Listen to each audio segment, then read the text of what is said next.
Good afternoon and a warm welcome to all our participants and our guest speaker. And thank you all for taking out time for this knowledge sharing session, Optimization of Cost in Hydrogen Value Chain. I'm sure after the session, all our audience will be able to learn roadmap for energy efficient production based on hydrogen utilization requirements, commercially available storage techniques, and water production, storage, and distribution techniques must be used for saving conversion energy while unnecessary compression, liquefaction, and transportation. If you have any questions, please post in your chat box. And we will be taking the questions after the session. And you don't have to take any notes. The session is recorded and will be available on our website. Now I will request Dr. Patra to introduce our speaker and brief about our topic. Dr. Devesh Patra is our Program Director, Hydrogen. He is former Executive Director of BPCL.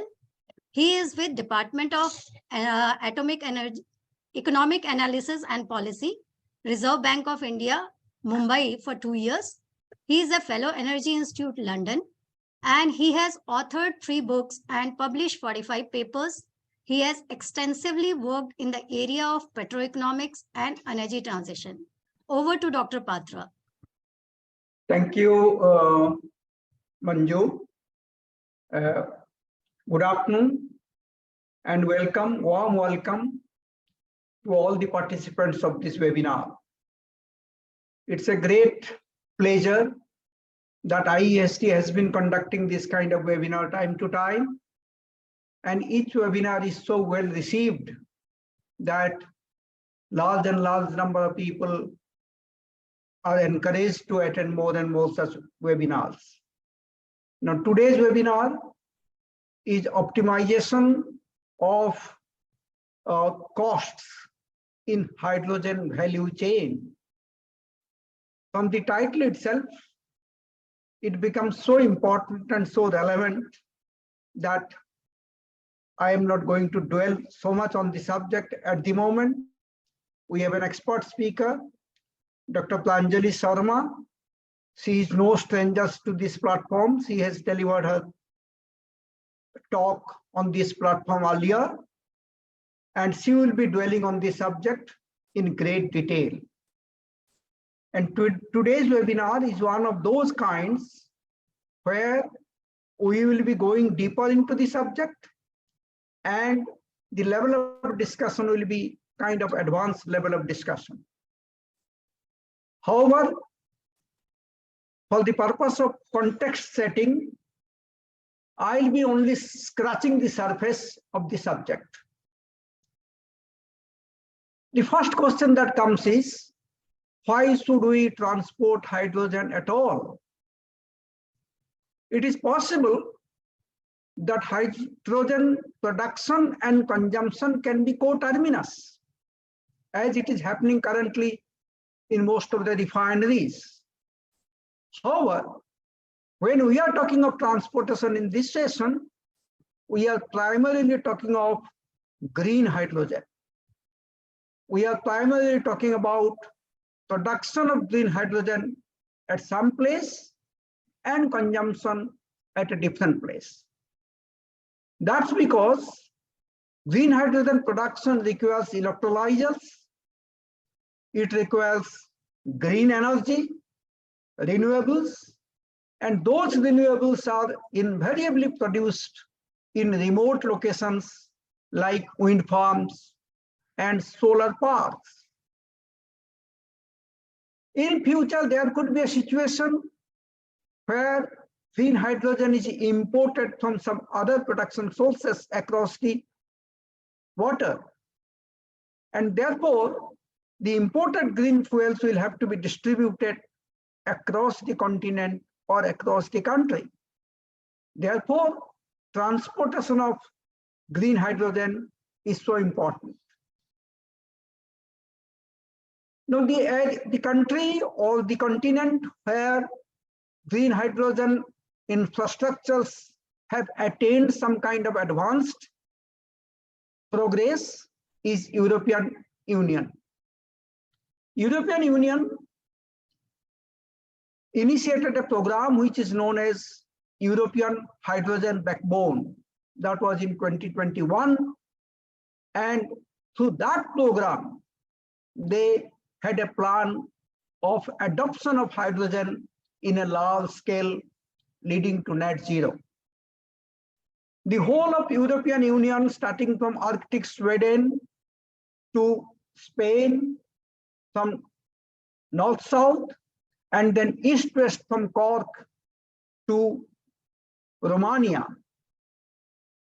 They wanted to have this kind of hydrogen pipeline, 5,300 kilometer network by 2040. And the plan was to cover 60% of this length, 53,000 kilometer, on repurposed gas pipeline. And the estimated investment was 80 to 143 billion euro. European Union today, as we speak, in 2023, has a different kind of compulsion. A, it wanted to decarbonize the industries.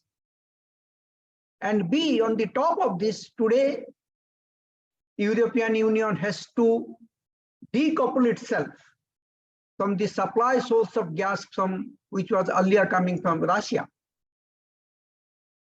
So as the European Union is continuing to strive to become carbon neutral by 2050, its nations are slowly phasing out gas use, and therefore gas infrastructure is at risk of eventually becoming obsolete. And there, hydrogen comes to the rescue of the old pipelines, as a number of studies have shown that gas infrastructure can be adopted to safely transporting hydrogen with little effort. It does save time and cost. Time point of view, yes, the pipeline is available, gas pipeline is available, it can be just repurposed, can be converted, can be reused, that kind of renovation. And from the cost perspective, IEA has estimated that there is a saving of 50 to 80% comparing laying a new pipeline. Of course, there are challenges. Those details I am not going into here, but a general student of hydrogen, we would know there are two kinds of challenges technically from the pressure point of view. One is the transported hydrogen. The hydrogen in the pipeline needs to be compressed so as to meet the standard of gas as the pipeline is designed. And the second problem is there is an embrittlement, but to overcome these things, there are technical solutions. I'm not going into that. It will be followed perhaps in the webinar discussion that follows. We have an eminent speaker. She is scholarly lady with a lot of erudition. She is PhD from IIT Kharagpur. She holds a number of patents, and she worked her PhD with the Prime Minister's Research Fellowship. Now she is currently working on R&D on hydrogen, and she has developed a lot of equipments, standards, and a whole lot of things, and including that she has a few publications as well. So I welcome on behalf of IESD to this forum Dr. Pranjali Sharma, and welcome all the participants to get an opportunity to learn from her. Just a minute to spend that IESD has been conducting a number of programs, and two programs that we would like to highlight here. One is Advanced Certificate Program in Hydrogen Technology, Application and Economics, and the second is Mastering Blue Hydrogen, CCUS Technology. Both these programs are web-based, self-paced learning, certification programs. They have been updated to version 2.0. And during the past year that we have been running this program, we have realized that the program has received quite a good attention of industry, and industry has benefited greatly by virtue of the structure of the program, the content of the program, the way it is delivered, and the future learning potential that the programs provide. And the last sentence about these programs is these are very economically priced, and the participants get full value for time and money. Now I would welcome Dr. Pranjali to take over the forum. Yes, sir.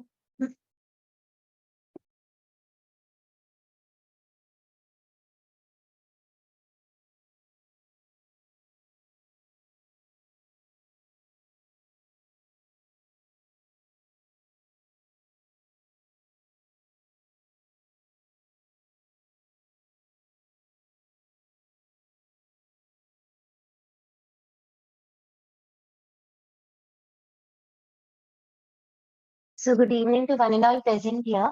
Today I'll be discussing about ways to reduce the transportation and distribution cost of hydrogen in its value chain. So these are the contents of my presentation. And we'll start with analyzing the utilization site by determining the various properties of hydrogen which are required for improving the performance of the utilization site. And then we'll identify the production method and the distribution as well as storage technique, which will help in conserving the energy of hydrogen storage as well as distribution.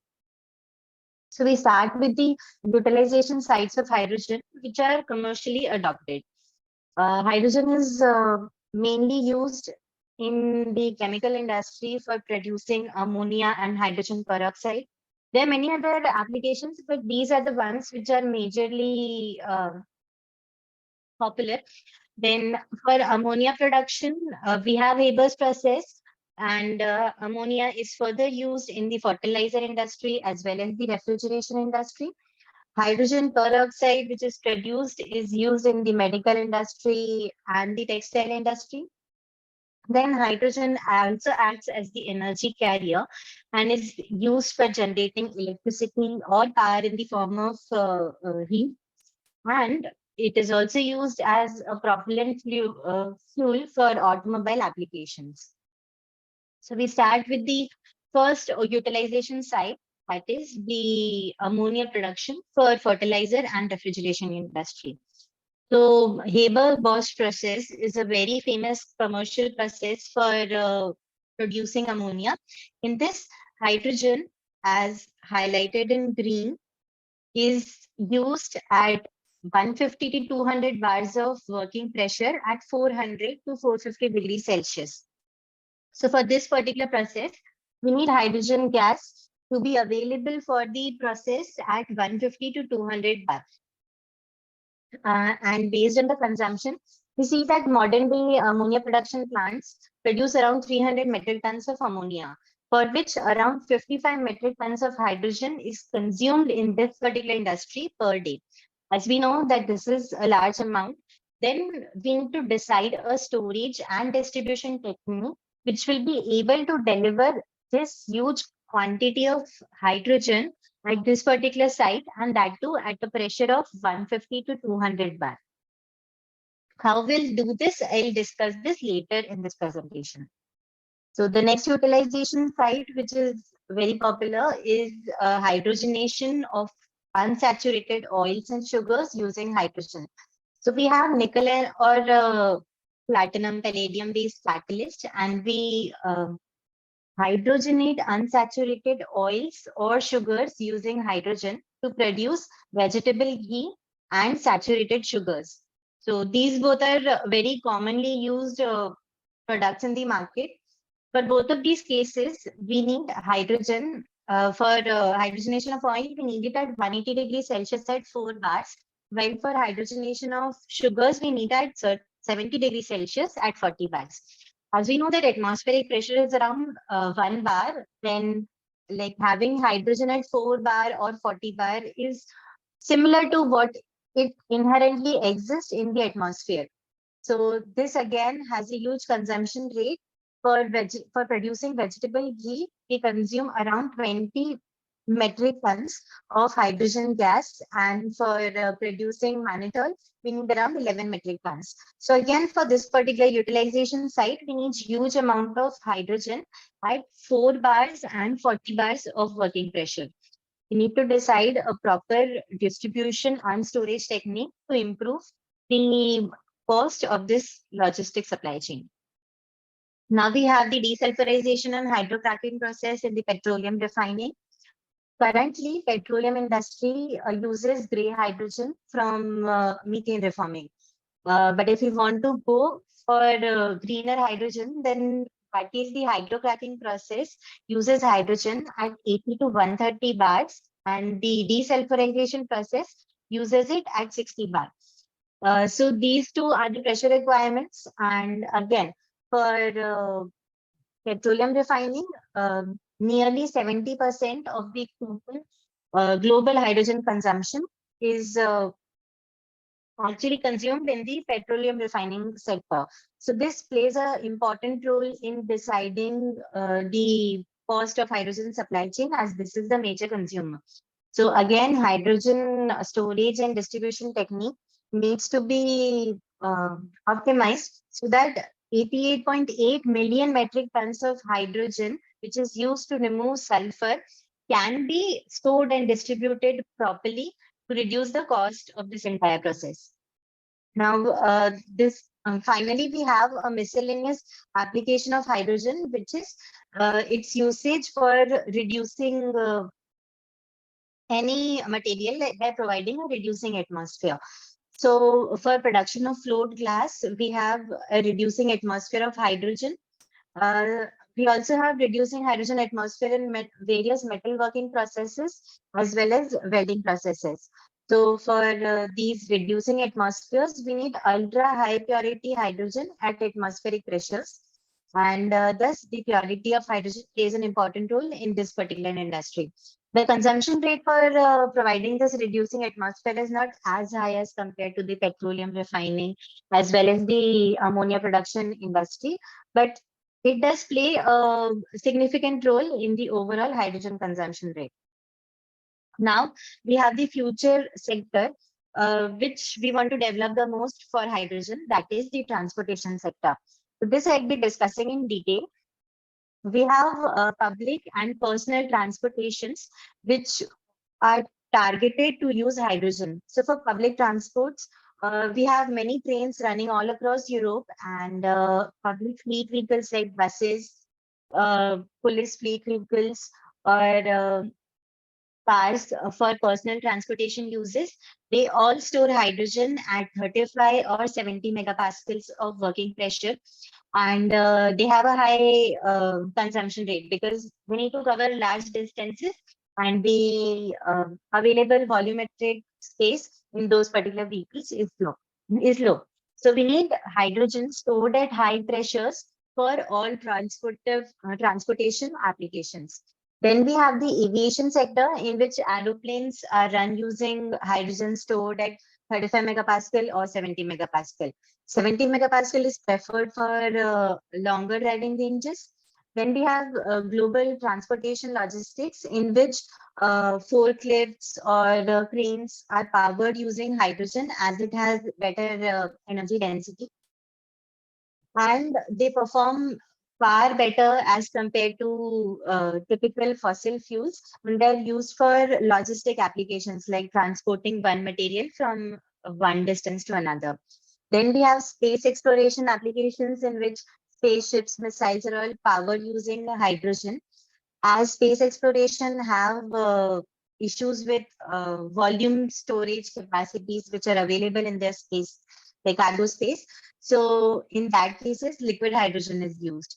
We have marine applications in which ships are powered using compressed gas. We have defense applications in which submarines and jet Jets are powered using compressed hydrogen gas, and we also have an extra field which is for emergency power generation in transportation sector.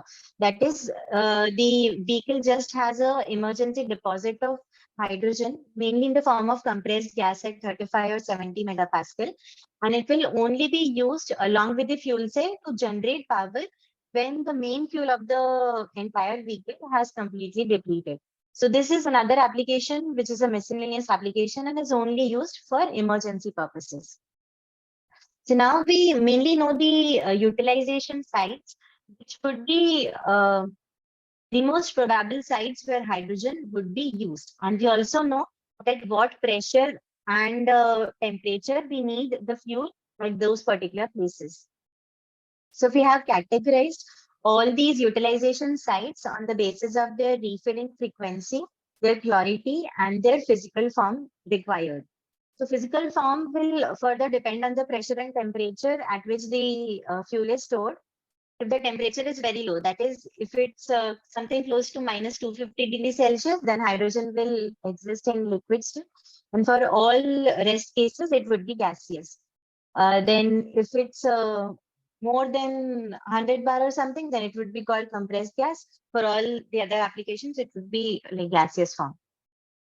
Then based on the utilization side, in order to improve the efficiency of the process, we also need a particular grade of hydrogen in terms of its purity.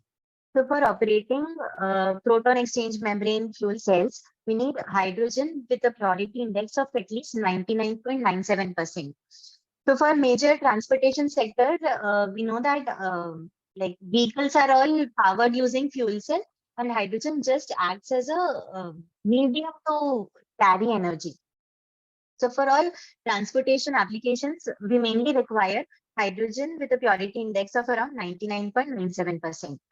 For space exploration processes, we need liquid hydrogen, which has a purity index of around 100% for better operation and liquefaction. And for other industrial applications, like in ammonia production, we need around 96%, and in food industry, we need around 98%. So once we know the purity index, the filling frequency, that is how frequently we'll have to restore the storage capacity based on the consumption rate and the physical form in which it is required, we'll fix that what kind of production technique we'll use, what kind of storage system would be adopted, and in which way would we be distributing the hydrogen from the production side to the utilization side. So the commercial ways in which hydrogen is stored are many. The most famous ones have been discussed here. The first is the underground hydrogen gas storage. So we have naturally occurring underground gas storage systems, which are in the form of depleted oil gas fields, deep aquifers, hard rock caverns, or man-made soil caverns. So all these already exist in the earth crust, or soil caverns are the one in which are man-made. And in all these cases, we can naturally store hydrogen in the Earth's crust. So I'll not go into details of how they are made, but yes, in Earth crust itself, we just pressurize hydrogen, seal the entire cavity, and store it for long-term applications. So there are various case studies which typically discuss the size of these underground gas storage systems. Hydrogen is stored at 175 bars of working pressure, and they can contain up to 100 million normal meter cubes of hydrogen there, which is equivalent to around 300 gigawatt hour of energy. So till 2010, they already like all across globe, we already had around 642 recognized underground hydrogen storage sites in form of depleted oil gas deposits or aquifers or man-made soil caverns. They are slowly gaining more amount of recognition as they are more safe. They are comparatively easier to install as most of them are naturally occurring. We just need to seal everything together and ensure the safety of that geographical location. Once it is there, then we have a site which would be able to store hydrogen with a capacity of around 100 million normal meter cube. Apart from underground storage, we also have compressed hydrogen gas storage. This is the most well-developed technique for storing hydrogen. Most of you might already know. There are 5 major types of cylinders in which hydrogen or any gas is stored. The first is type 1, in which we have an entire metallic cylinder, which is made only out of metal. It's very easy to make a like entire metal cylinder. It's cheap too because it's well-established technology. The only issue with the type 1 cylinder is that it's like large weight. That is, they are very heavy if we want to store hydrogen at higher pressures. So that's why till date, type 1 cylinders with operating pressure of around 300 bars are available. When as we increase the operating pressure of these cylinders, their weight increased heavily. So then transporting these cylinders from one place to another creates a lot of issue. And we also have issues with metal embrittlement, as Patra sir has already discussed. Storing hydrogen at pressures more than 300 bar in pure metallic cylinders can again cause huge amount of embrittlements and overall lead to reduction in the life of these cylinders. So therefore, type 1 cylinders, though are like widely used, but they can only be used up till 300 bars of working pressure. Now moving towards type 2 cylinders, they are quite similar to type 1 cylinders. We just have a small hoop overlap of the composite only in the central part of the cylinder.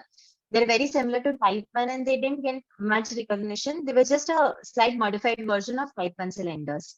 Their operating pressure ranges are quite similar to type 1 too. Now currently in this market, type 3 and type 4 are gaining huge recognition, as type 3 are metal lined, which are wrapped with like carbon fiber, glass fiber, any kind of strengthening composite over the entire body. So in these cases, these cylinders can store up to 500 bars of working pressure. So huge amount of hydrogen can be stored in these cylinders, as density of hydrogen increases as we, for any gas, it increases as we move towards higher pressures. When we are able to store gas at 500 bars of pressure, then in those cases, the density of hydrogen is huge, and thus in small volumes, more amount of gas can be stored. So if you have a vehicle storing gas at 300 bar, then the same space would be used for a 500 bar cylinder, but it will be able to offer larger driving range to the same vehicle. So that's for storing gas at higher pressure is preferred these days. And we have type 4 vessels which store hydrogen at 1000 bars. They are quite recognized storage technique, which most of the current automobile manufacturers are adopting. Honda, Toyota, most of them use type 4 cylinders in their automobiles, which are light duty vehicles. And they have plastic liners, which are overwrapped with composite. They're very similar to type 3 cylinders, only type 3 have metal liners inside and they have plastic liners inside. Now, the final, like the most advanced type of cylinder is the type 5, in which the liner is not at all present and we only have the composite overlap. These are comparatively like under development, and that's why they can store only up till 10.3 bar of working pressure till date. However, research is going on type 5 cylinders, as they are quite low weight as compared to all these cylinders. The spacecraft industry is trying to adopt type 5 cylinders into their technology. And a lot of research is going on how to modify these type 5 cylinders so that even they can store up till 1000 bars of hydrogen in them, so that the overall weight of the cylinder is least. Now we have liquid hydrogen storage, which is another popularly known hydrogen storage technique. In this, hydrogen is stored at minus 250 degrees Celsius at low working pressure of around 10 bars. density of any substance, any gas can be increased in two ways. One by increasing the pressure, or another by reducing its temperature. So for compressed gas storage, we prefer to compress the gas at higher pressures, keeping the keeping the temperature to be ambient at around 25 to 15 degrees Celsius to 25 degrees Celsius. But in case of liquid hydrogen, we keep the pressure to be similar to atmospheric pressure, but we reduce the temperature from 25 degrees Celsius up till minus 250 degrees Celsius. So in this case, hydrogen exists in liquid form. It has a density of around 700 times that of what is the actual density of hydrogen at atmospheric temperature and pressure. So the volumetric capacity is far better. The only issue with liquid hydrogen storage is that it doesn't naturally occur in this state. So the losses due to liquid boil off in case of liquid hydrogen storage are quite high. Now, this is the commercially available tank for liquid hydrogen storage. They are very similar to the cryogenic tanks for liquid nitrogen storage. Only the materials change because we have issues with hydrogen embrittlement, and more structural safety is required in these applications. The temperature is also more less. So that's why materials may differ, but the technology is more or less similar to what we use for storing liquid nitrogen.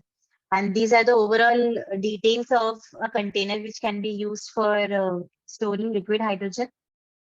Now, for bulk transportation, that is for distributing hydrogen, liquid hydrogen is gaining recognition. As we can see, for bulk transportation of hydrogen from one source, that is from the green hydrogen source to the refueling station or to the utilization site, there are many ways in which it can be done.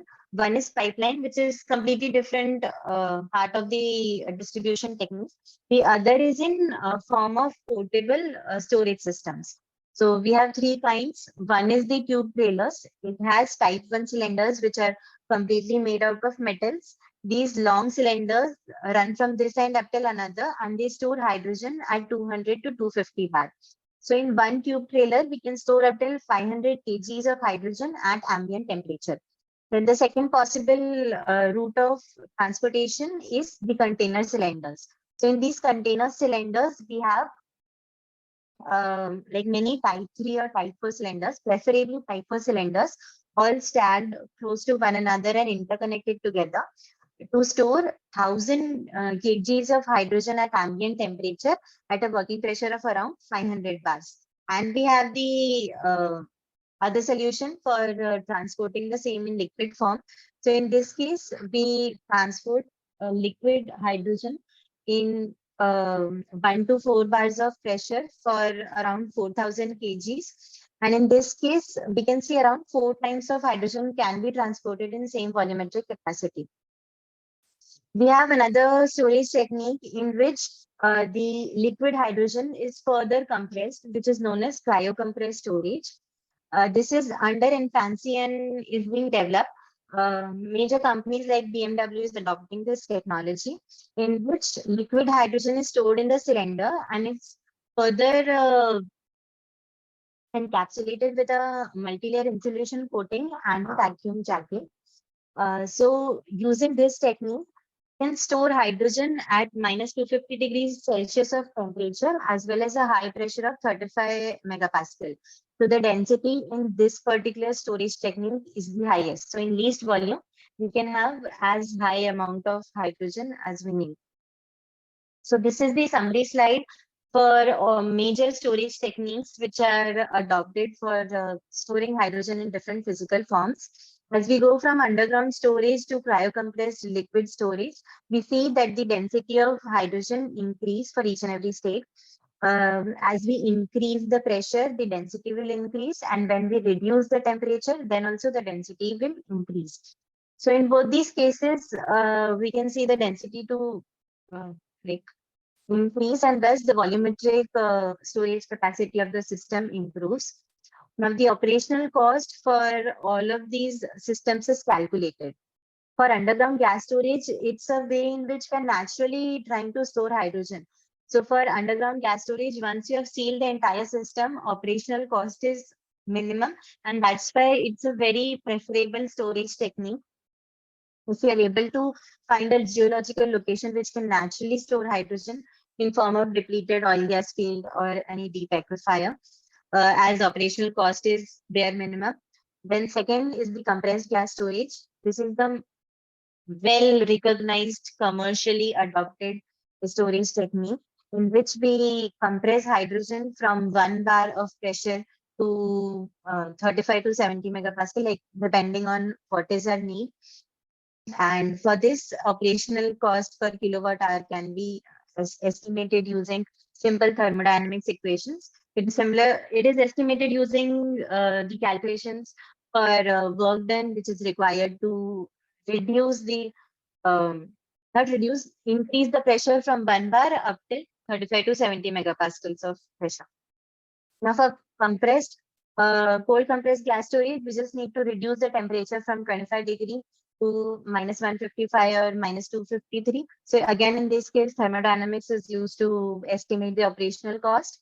And for cryo liquid, we need to reduce the temperature up till minus 253 degrees Celsius.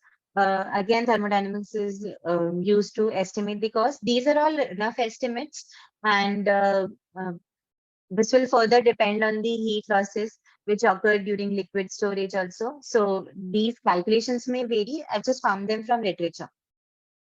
So for determining the ideal storage technique, we just need to know that what is the purity index which we require, the temperature and the pressure at which the utilization site will operate, the space which is available for using hydrogen.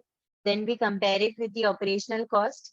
If the energy which we are saving is equivalent to the energy which will be giving while compressing or decompressing the process or not. And we also need the lifetime. So for underground storage, the lifetime is the highest because it's naturally occurring. For compressed gas, it's 10 to 15 years, while cryo and liquid storage systems have lower lifetimes because hydrogen embrittlement weakens the system over time. Now we finally establish a roadmap between the source to the sink.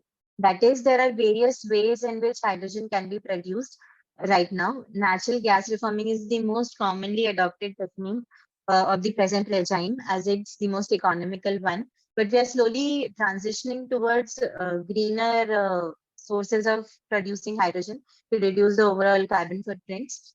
Once we determine the production technique, then based on the purity which we need and the geological locations of the utilization site, we decide what will be our adopted distribution technique. So for distributing hydrogen, there are many ways. One is in form of tube trailers, one is in containers, as I discussed in the previous slide, one is in form of cryo tanks. We can also use pipelines if the consumption is very high and the location is such that laying a pipeline is comparatively easier. And we can also transport hydrogen in form of blends if safety is an issue, or we want to transition slowly from like CNG pipeline to CNG pipelines by making small modifications into the existing pipelines, as I discussed initially. Once we decide the distribution technique, we move towards storage. The limitations as well as advantages of each and every storage technique have already been discussed. And once we know that what would be the optimal storage technique, this can be installed at the utilization site to improve the overall performance of the production process, or the like driving range and the fuel efficiency in the transportation sector. And thus we can optimize the overall cost of the hydrogen value chain. That's all. Thank you.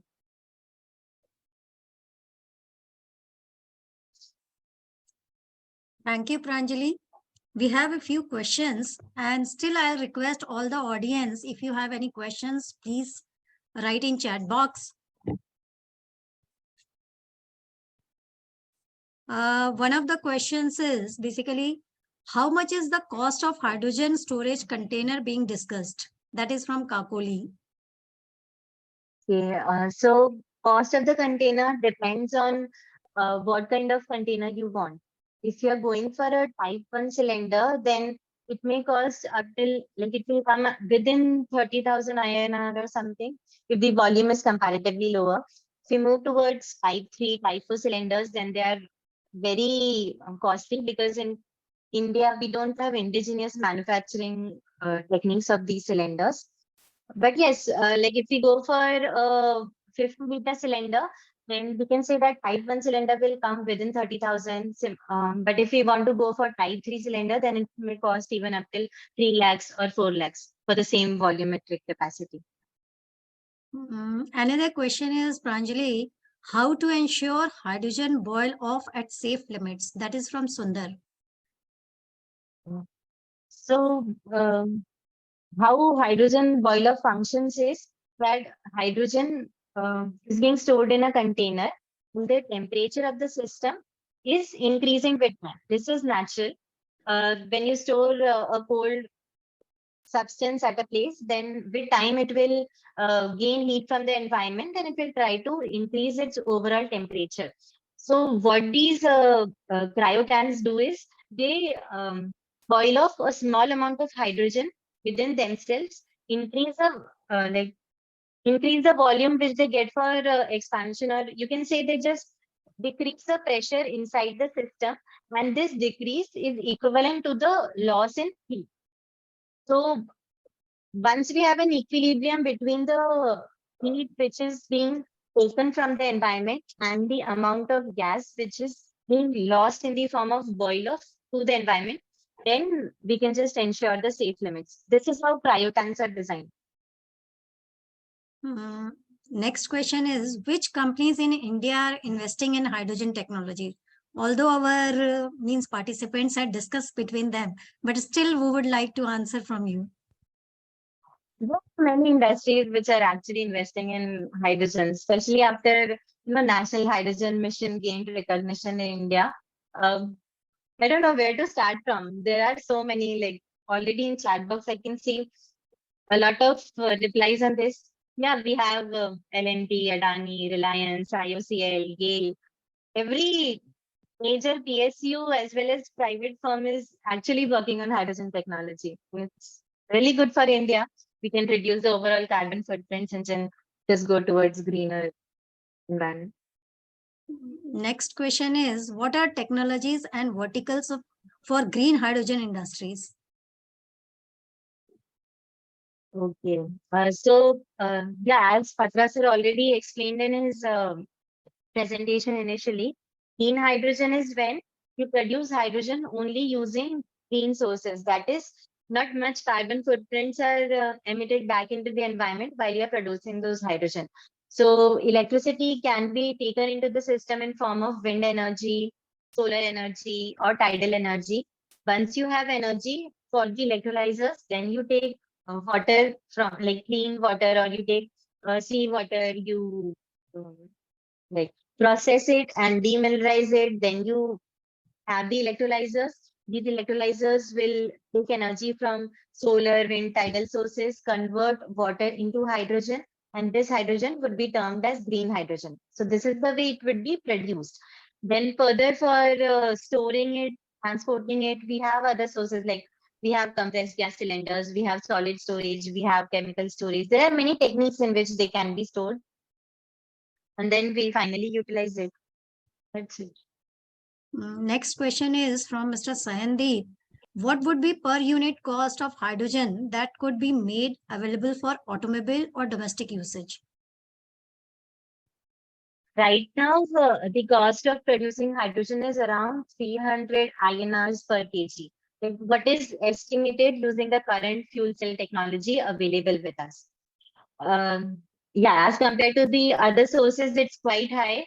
But yeah, this is what we are currently, and we need to further work on how to reduce this cost further. Next is, what are the limitations of transporting hydrogen in terms of pressure and composition through underground cross-country pipelines? The biggest issue with hydrogen in pipelines is mainly its safety, because hydrogen as a molecule is very different as compared to other gases.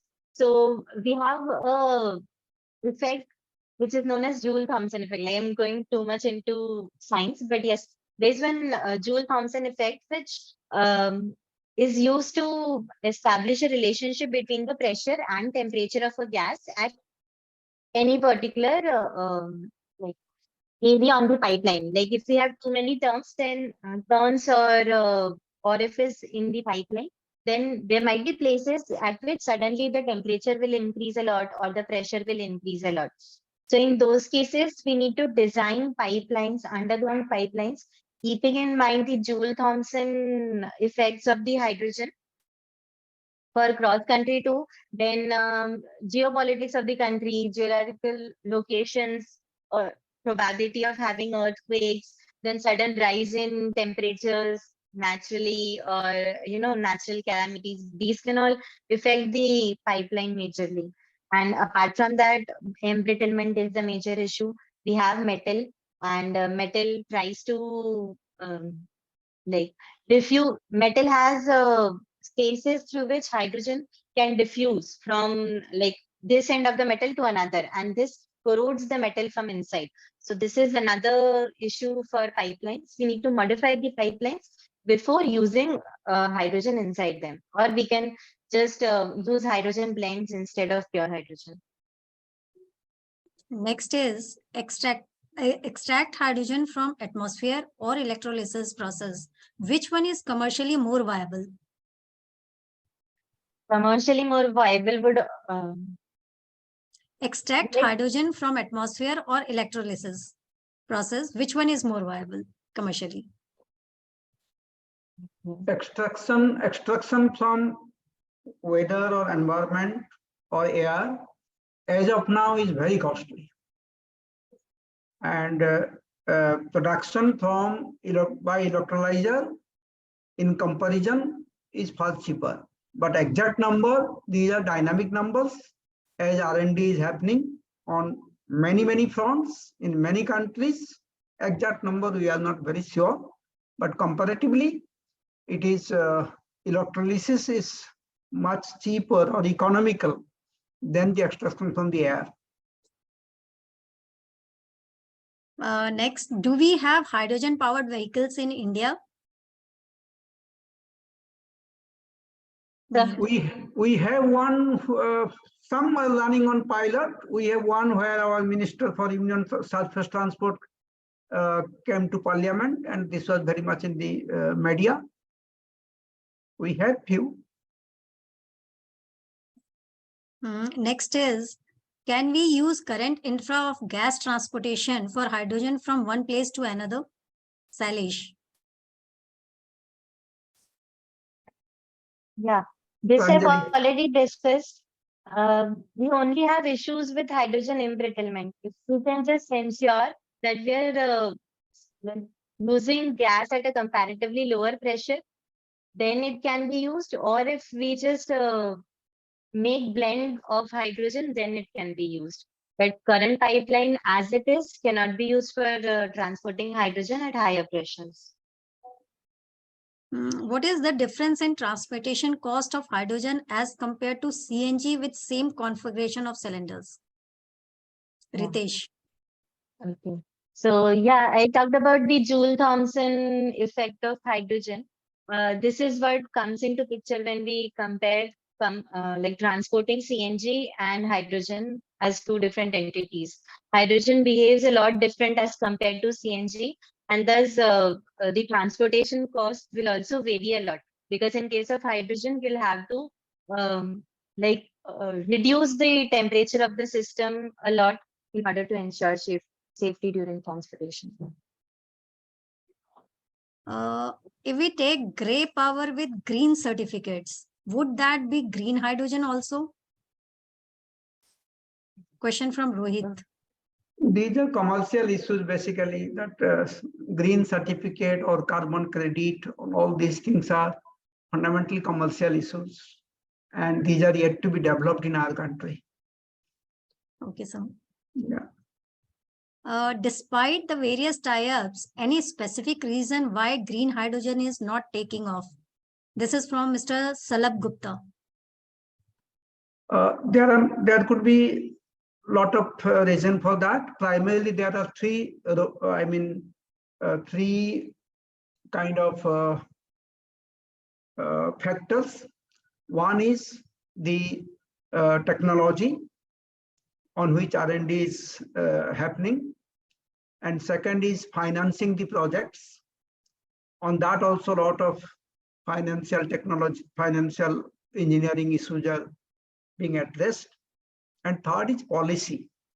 Each countries are yet to really put their policies in place, except some countries where they have let down the policies, they are working on the policies. So that policy framework ecosystem has to come up. So all these three fronts works are happening. And it doesn't happen so early. So, but one thing is very sure from the literature that we survey, progress is happening very rapidly on all these three fronts.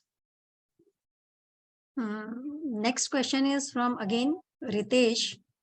What is the percentage increase in storage cost of the same amount kgs of hydrogen as compared to the CNG? I think you have already answered this. We can go to next question. What is an greenhouse gas because it reacts with troposcopic hydroxyl radicals? How to prevent it?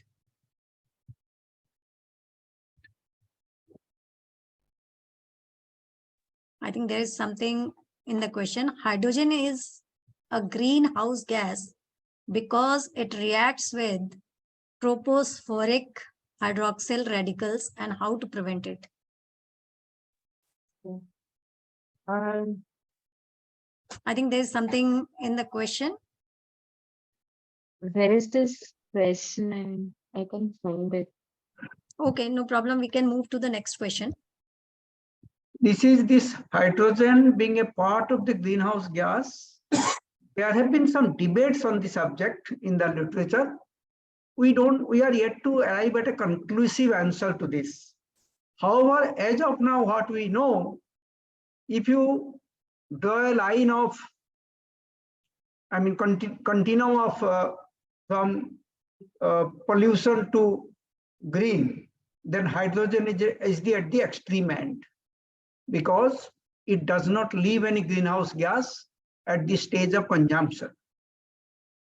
I think this is a partial answer. It may not be the whole answer. Thank you. There is another question from Tushar. Is there water demand associated with hydrogen generation? If yes, how much? Yeah, when we use green hydrogen, then water demand is definitely associated with it. But then again, everyone is working on how to use water coming from salt water sources to generate hydrogen out of it. There are many electrolyzers which use fresh water, but we need to transition towards using water derived from ocean and sea bodies. Only then will this be actually good from green perspective. This is what I think. We need saltwater sources, but currently we have freshwater sources. Next question is from Ravi. Why do we use natural gas to produce hydrogen when I can directly be used as a source of energy? It's again due to carbon emissions. CNG will emit carbon dioxide. Well, if we use hydrogen, then it will only emit water vapors as the byproduct of fuel cell. So it's all for reducing the carbon emissions. Next question is from Yash. In what sense hydrogen behaves differently during transportation, and why is it so? I answered for that Joule-Thomson effect. This question is directly related to that one. It's all because hydrogen is very different as compared to other gases, and its Joule-Thomson coefficient is it's opposite of what is there of oxygen, nitrogen, and all. Therefore, by transporting hydrogen, we need to keep a lot of other things into mind. We have last question from Avinash. As we are using different preventive measures in pipelines for crude transportation, can we implement some technology to prevent corrosion if we use pipeline for hydrogen transportation? Yeah, this is what most of the scientists and researchers are working on. If the current pipelines can just be coated with some extra impermeable membrane or something, so that the current pipelines can just be used, and that coating would be impermeable to hydrogen. So this is the technology which is not into the market, but most of the researchers are working for sustainability, transitioning from current pipelines to the pure hydrogen pipelines. There is another question from Ashish Mathur. Is there any cost comparison between gaseous hydrogen and liquid hydrogen transportation through pipeline or versus tankers? I don't actually, honestly speaking, I don't work on liquid hydrogen. I'm quite thorough with compressed gas storage, but liquid hydrogen, as I mentioned in my presentation, the cost of liquefying hydrogen is very high thermodynamically point of view, like from thermodynamics point of view, as compared to compressing hydrogen. So yeah, if you want that perspective, then cost of liquefying hydrogen would be far higher than compressing it. I'm not clear about the exact numbers at this point. Such data is not available in the literature, as perhaps scientists are working on this. It's that kind of data comparison, exact numbers are not available in literature as of now. Last moment, there is another question which has come up. Why is it opposite to other gases, and why coefficients is different? Okay, so now moving into complete science, and it's mainly because if we see the periodic table, then hydrogen is the first element, and as we move towards the right hand side, we have the other gases. So the size of hydrogen is very small as compared to oxygen, nitrogen, chlorine, argon, like all the other gases.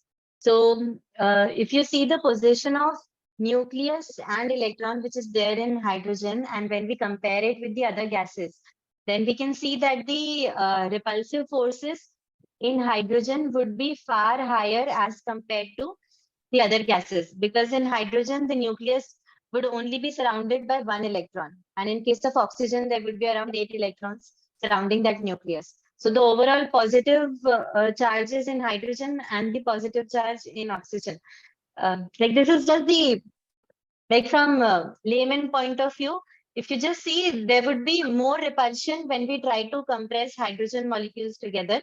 And if we want the same thing in oxygen, it would be very easy. That's why Joule-Thomson coefficient of hydrogen is exactly opposite to that. It's due to the nuclear charge. So these are all questions are over, and thank you, Pranjali, for such a nice, knowledgeable session. Thank you, Dr. Patra, and thank you all the audience who have patiently listened to the session and were their session. Thank you so much. Thanks, Dr. Pranjali, Manju, and all the participants. Thanks. Yeah. Bye-bye. Thank you, everyone. Bye. Bye-bye.